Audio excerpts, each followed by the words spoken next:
Hello everyone and welcome on the Papier de Rêve channel. I'm Ursula and today I will be painting with you a beach scenery. If you are watching my video for a long time, you know that this theme is a theme I really like to paint, and I painted a year ago and painted 2 years ago, and now that this year's turn with scenery from the Costa Brava in Spain during this summer.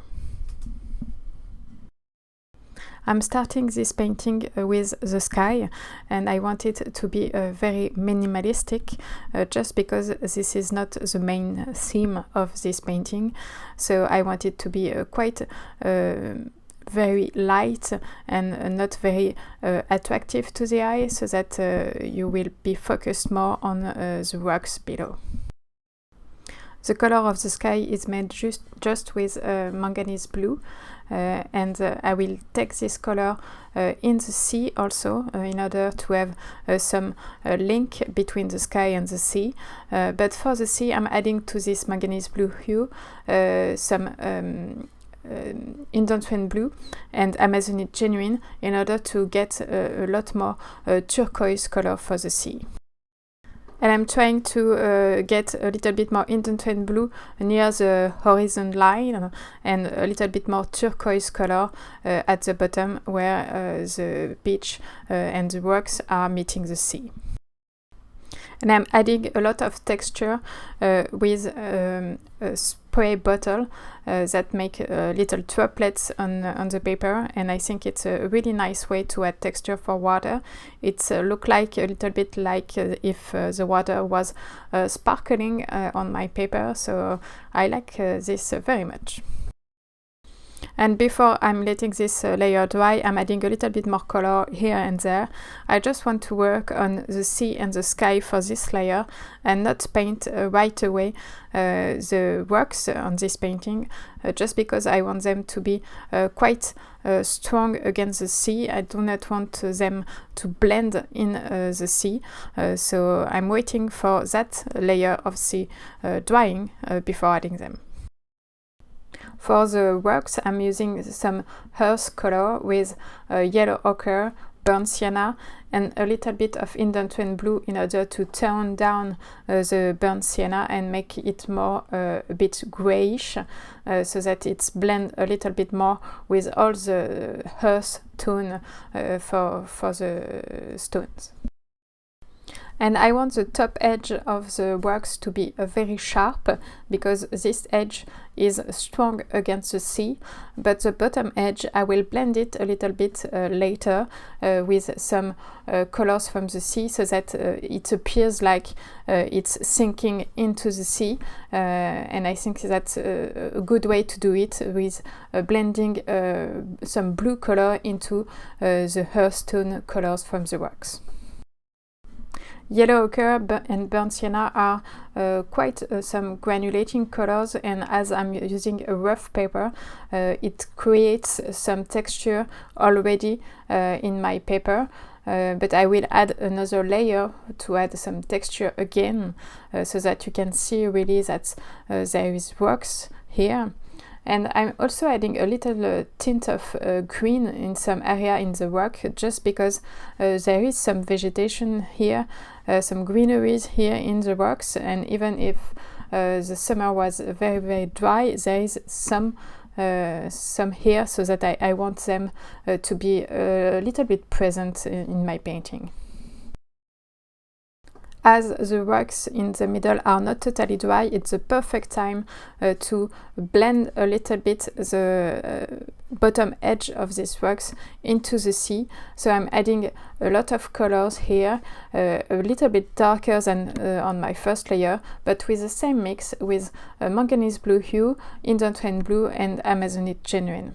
And I try to change the color a little bit each time I go back in my palette, so that there is a lot of different tones in this area, and I'm creating some texture also in the sea to mimic all the sea texture.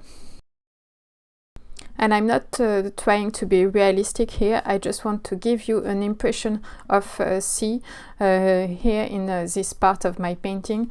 So I'm mixing some hard edges with some soft edges, and I'm adding some darker color in some area and blending the color into nothing in other area, so that there is a lot of things going on this paper right at this place.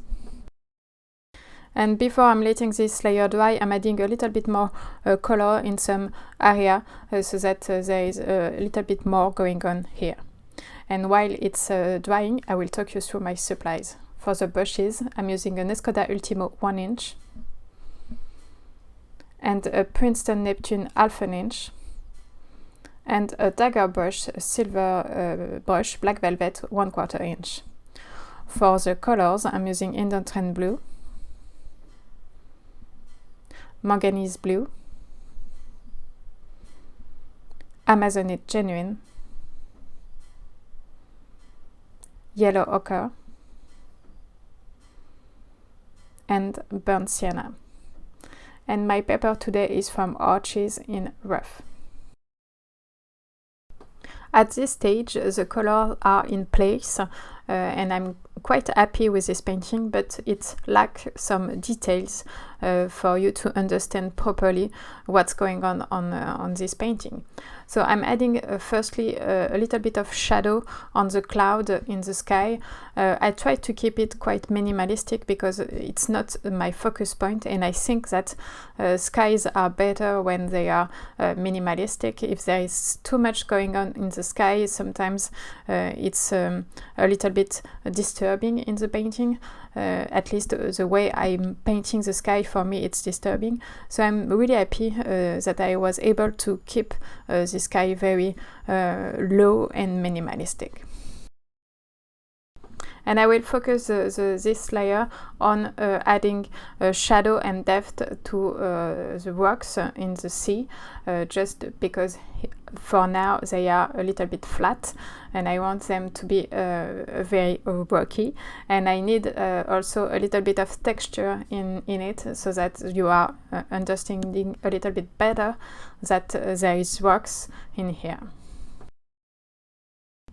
And for that I'm using a tiny dagger brush, just because a tiny brush holds less water, and I want my brush to be quite juicy at some point, but also I want it to dry a little bit fast, just because I'm painting some bigger area than my brush can handle, and this way I will have some dry brush effect on my paper, and that's what I want in order to create an interesting texture on the works. And I'm still using the same mix of color from my second layer, just yellow ochre, burnt sienna, a little bit of indented blue, and sometimes a little bit of green with indented blue and Amazonite genuine, in order for you to understand that there is a little bit of moss or greeneries in these rocks. And with the dagger brush I'm also able to paint some bigger area, but also making some really fine lines, and that will be adding also to the texture, and for the greeneries it's quite handy to have this kind of brush. For the last touches on this painting, I'm just adding a little bit of white gouache in some area near the rock, where the sea make a little bit of a foam here. And I want it to be with gouache. I also paint not everything in my paper, so there is white paper at this place, but I want to add a little bit more foam, and I'm doing that with the gouache. And I do like this texture, because it's a little bit in 3D, it's a little bit more thick than watercolor, and I think it adds a little bit for the foam. And this video is now ending. Thanks for watching, and I hope you like it. Please check the blog post for more information about it, and tell me what you think in the comments. See you soon.